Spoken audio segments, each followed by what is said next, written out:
Assalamualaikum warahmatullahi wabarakatuh. Teman-teman sekalian, jumpa lagi bersama saya Muhammad Lutfi Mahrus. Masih dalam serial akuntansi keuangan menengah. Kali ini kita akan melanjutkan pembahasan kita mengenai akuntansi debt investment. Kalau pada pembahasan sebelumnya kita sudah membahas tentang jenis atau klasifikasi debt investment atau investasi dalam bentuk surat utang. Jenis yang pertama adalah amortized cost, yaitu ditujukan untuk debt investment yang tujuannya adalah memperoleh arus kas atau held for collection, bukan untuk dijual itu ya, dan perusahaan tidak memilih fair value option. Nah, itu maka nanti prosedurnya kita membuat tabel ya amortisasi sesuai dengan yang pernah kita pelajari di liabilitas ya. Tapi kalau ini di sisi investor, kemudian nanti kita akan setiap periode akan memperoleh carrying amount gitu ya.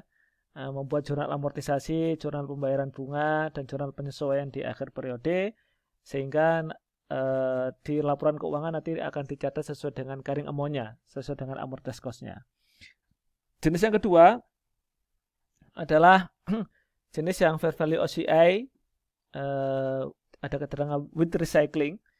Jadi fair value OCI untuk yang debt investment ini ditujukan untuk debt investment yang tujuannya adalah held for collection and selling, yaitu untuk memperoleh arus kas, namun juga ada tujuan nanti sewaktu-waktu mau dijual gitu ya.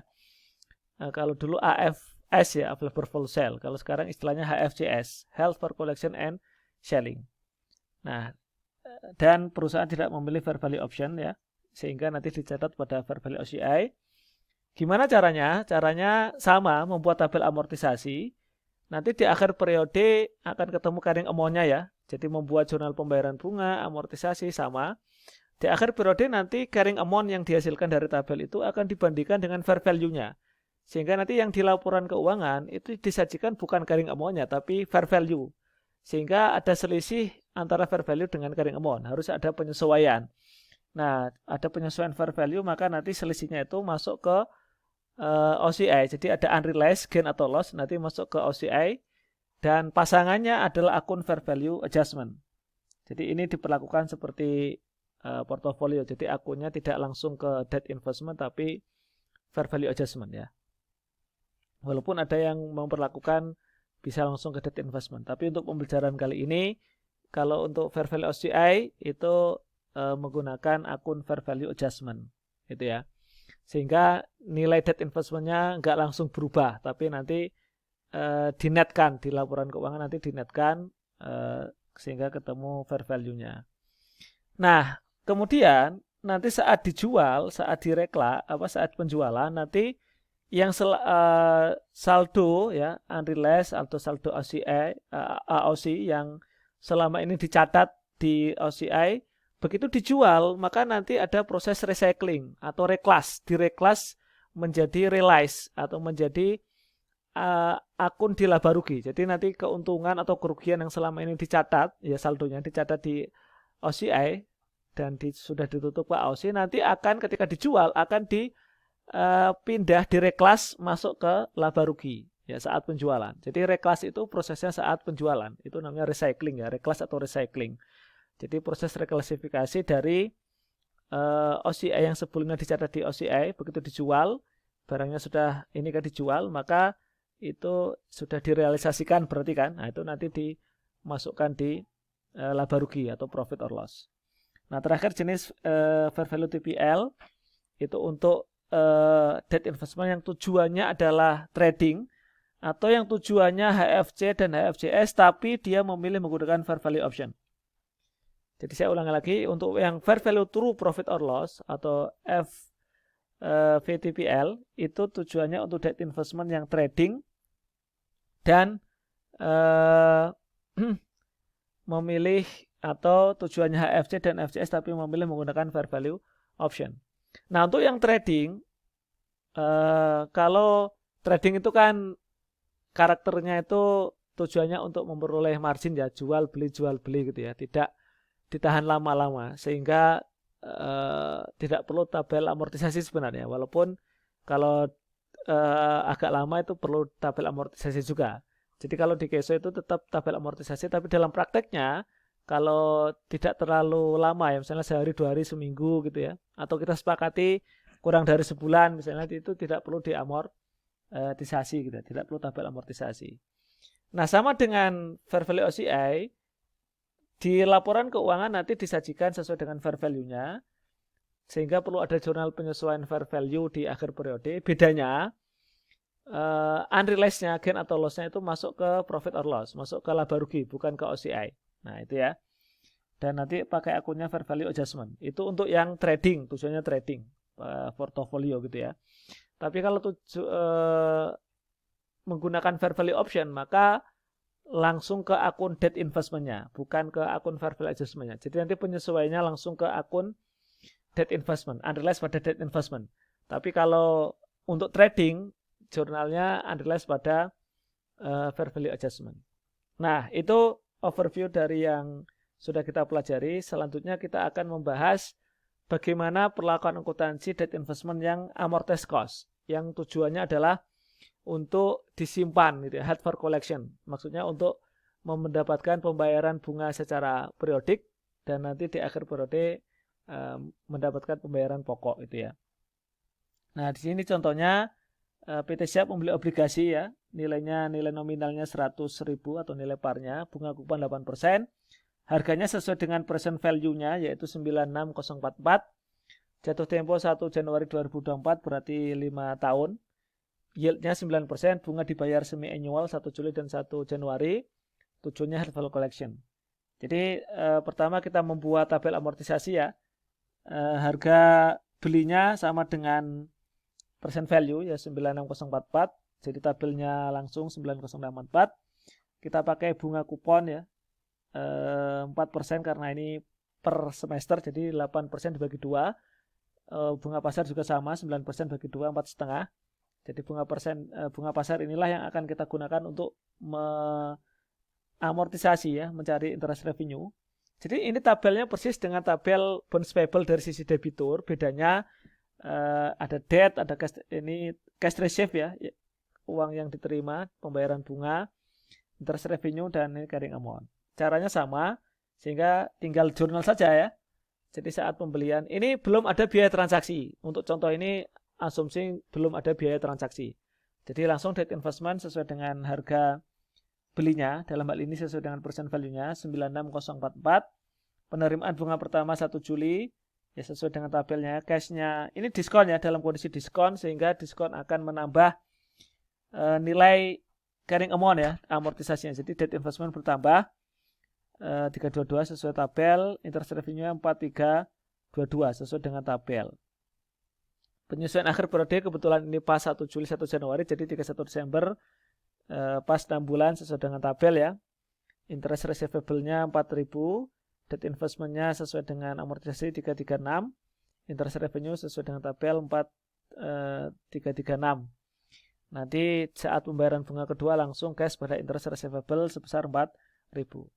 Jadi kalau untuk amortized cost nanti di laporan posisi keuangan nilai dari debt investment sesuai dengan ini carrying amount. Di sini kan carrying amount per 31 Desember 2019 berarti di sini. Nah, 96702. Terus tadi ada interest receivable 4.000 dan di laporan laba rugi 2019 ada interest revenue 2 kali kan? Ya, karena semi annual jadi 4322 tambah 4336 ketemunya 8658. Jadi itu teman-teman ya untuk yang amortized cost. Nah, bagaimana kalau dijual? Nah, sama ya, kalau dijual berarti kita harus pertama mencari carrying amount saat penjualan. Berapa nilai carrying amount debt investment yang kita jual? Berarti kita harus membuat jurnal amortisasi juga, termasuk kita mengakui jurnal penerimaan bunga ya. Interest revenue-nya berapa? Contoh di PT Siap tadi, ya tabel yang sudah kita buat sebelumnya, misalnya dijualnya 1 November 2020. Harganya 993/4 plus accrued interest. Jadi 993/4 berarti ya 99,75 gitu ya, dikalikan dengan nilai par 100.000 berarti 99.750. Itu harga jualnya debt investment. Plus accrued interest, artinya kalau ada kata-kata plus berarti ya bunganya dibayar secara terpisah. Jadi 99.750 itu khusus harga untuk harga jualnya ya. Selain itu, selain menerima cash 99.750, si investor juga akan menerima accrued interest. Jadi terimanya cashnya 2 kali gitu ya. Tapi kalau misalnya 993/4 termasuk accrued interest, berarti ya total 99.750 itu nanti harus dikurangi dulu berapa yang untuk bunga ya, bunga terutangnya, sisanya adalah untuk harga jual debt investment. Nah, di sini langkah pertama adalah kita lihat saat amortisasi ya, 1 November berarti di sini 1 November itu antara 1 Juli 2020 dan 1 Januari 2021. Berarti kita lihat angka 1 Januari 2021 itu kan 6 bulan ya, 1 Juli sampai 1 Januari kan 6 bulan. Padahal kita nyarinya dari 1 Juli sampai 1 November. 4 bulan, Juli, Agustus, September, Oktober. 4 bulan. Jadi 4/6 kali 4.000, berarti kita terima cash dari bunga 2667. Terus di sini ada amortisasi 367 ya, untuk yang 6 bulan berarti dikalikan 4/6, 245, dan interest revenue 2912. Yaitu dari 4/6 dikalikan 4, 367. Dengan membuat jurnal amortisasi ini, maka carrying amount kita menjadi awalnya 1 Juli 97054 ditambah dengan amortisasi dari Juli ke November yaitu 245 ya, sesuai dengan ini 245. Berarti nilainya menjadi 97299. Inilah yang nanti akan kita kredit saat membuat jurnal penjualan. Jadi saat penjualan pertama kita membuat jurnal carrying amount dulu ya, penyesuaian, amortisasi dan mengakui bunga. Setelah itu baru kita membuat jurnal penjualan. Jadi jurnal penjualannya debt investmentnya sesuai dengan carrying amount-nya 97299. Kemudian jadi awalnya kan kita terima cash ya. Cashnya tadi 99750 kan. Ya 99750. Karena di luar bunga ya, bunga ada sendiri tadi. Terus debt investmentnya adalah 97299. Sehingga ada gain sebesar 2451. Nah, ini belum menjurnal yang biaya penjualan. Biaya penjualan. Nah, di soal ada biaya penjualan 400. Masih ingat ya di pembahasan sebelumnya. Kalau ada biaya penjualan untuk yang debt investment yang amortized cost ya, untuk yang amortized cost, maka biaya penjualan itu akan diperlakukan sebagai pengurang kas yang kita terima. Jadi yang awalnya 99750 dikurangi 400 menjadi 99350. Sekaligus juga mengurangi gain. Kalau di sini kan ada gain ya, jadi mengurangi gainnya. Yang awalnya 2451 menjadi 2051. Kalau loss, misalnya kondisinya loss berarti ya menambah loss. Cashnya berkurang, lossnya bertambah. Tapi karena ini kondisinya gain berarti ya cashnya berkurang, gainnya juga berkurang. Nah, demikian teman-teman ya. Untuk yang bagaimana akuntansi untuk debt investment yang amortized cost. Mulai dari jurnal pembelian, penyesuaian akhir tahun, sampai jurnal penjualan. Nah, baik. Nah, sekarang itu tadi contoh sebelumnya tidak ada biaya transaksi pembelian ya. Belum ada biaya transaksi pembelian. Kalau ada biaya transaksi pembelian bagaimana? Sebagaimana yang sudah dibahas di pertemuan sebelumnya, kalau ada biaya transaksi pembelian maka biaya itu akan menambah carrying amount atau menambah hasil dari present value sebelumnya. Contohnya sebelumnya kan 96044. Nah, karena ada biaya transaksi menjadi 97044. Nah, inilah yang nanti akan menjadi carrying amount pertama di tabel kita. Jadi bunganya harus kita cari. Jadi bunganya bukan 4,5% lagi ya untuk mengamortisasi. Karena awalnya 9% ya, dibagi 2, 4,5%. Kalau 4,5% ketemu angka 9,044.